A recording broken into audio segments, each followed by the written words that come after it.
একটা চিরন্তন সত্য কথা কি জানেন?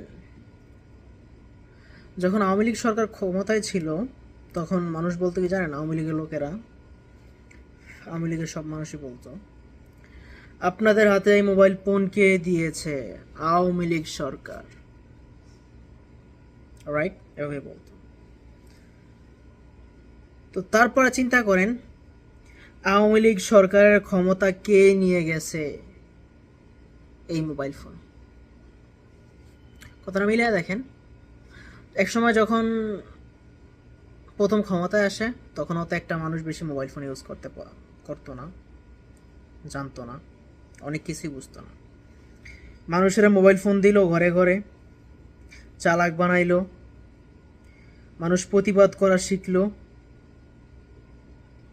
নেটওয়ার্ক না পায়া, মোবাইল ফোন না পায়া মানুষ প্রতিবাদ করলো, আর অনেক কিছু মিলায়া ক্ষমতা ছাড়তে বাধ্য হইল, গেল। এই যে তাহলে আমি এই মোবাইল ফোন নিয়ে কেন কথা বলতেছি আজকে ভিডিওতে? আমার কথা একটাই, উদ্দেশ্য একটাই, কি জানেন? এই যে আওয়ামী লীগ সরকার আমাদেরকে মোবাইল ফোন দিয়ে গেছে, এই মোবাইল ফোনের কারণে আমরা তাদেরকে ক্ষমতা থেকেও বিতাড়িত করছি, এবং এখন এই মোবাইল দিয়ে আমরা যত আকাম কুকাম কুকাম সুকাম বুকাম যা আছে সব করতেছি। এখন প্রশ্ন করেন কিভাবে? এই যে একটা ঈদ গেল, এই যে এর আগে ঈদ গেল, আপনারা কি কখনো চিন্তা করছেন যে এই মোবাইল ফোনের কারণে আমরা আমাদের দেশে যে পরিস্থিতি, এটার আমরা বিদেশে কেমনে প্রেজেন্ট করতেছি? এটা সোশ্যাল মিডিয়াতে যখন আপলোড করি, এটা কোন পর্যন্ত যায় ভাইরাল হওয়ার পরে? এটা আমাদের কোনো আইডিয়াই নাই এটা কোন পর্যন্ত গিয়া ঠেকছে, এবং এটার রিয়াকশন কী হইতেছে, এবং এটা রিপ্রেজেন্ট কিভাবে হইতেছে আমরা জানিই না।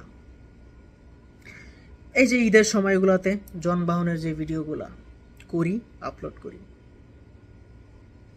ভিডিও করি, আপলোড করি, ভিউ বাড়াই, আমরা কখনো চিন্তাই করি না এটা আমরা কার জন্য করতেছি। আমরা সামান্য ভিউর জন্য আমরা আমাদের দেশের যে উইক পয়েন্টগুলো এগুলো কিভাবে দেখাইতেছি।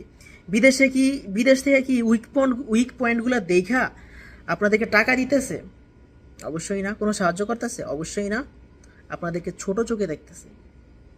আপনারা ছোট, নিম্ন লেভেলের। আপনারা ট্রেনে দিয়ে যাইতেছে, জায়গা হয় না, একজন আরেকজনের খারাপ অঙ্গভঙ্গিতে ধাক্কায় ভিতরে ঢুকতে চাইতেছে, এটা ভিডিও করে ছাইড়া দিছে। গরু লইয়া যাইতেছে, গরু উষ্টা মাইরা ফাঁসা মাইরা ফালাই দিছে, এটা ভিডিও করে ছাইড়া দিছে। নেটওয়ার্কে, সোশ্যাল মিডিয়াতে বর্তমানে বাংলাদেশের আকাম কুকাম অকুর্তি মুকুর্তির যেই পরিমাণ ভিডিও আছে, আমার যা মনে হয় অন্য কোনো দেশের নাই।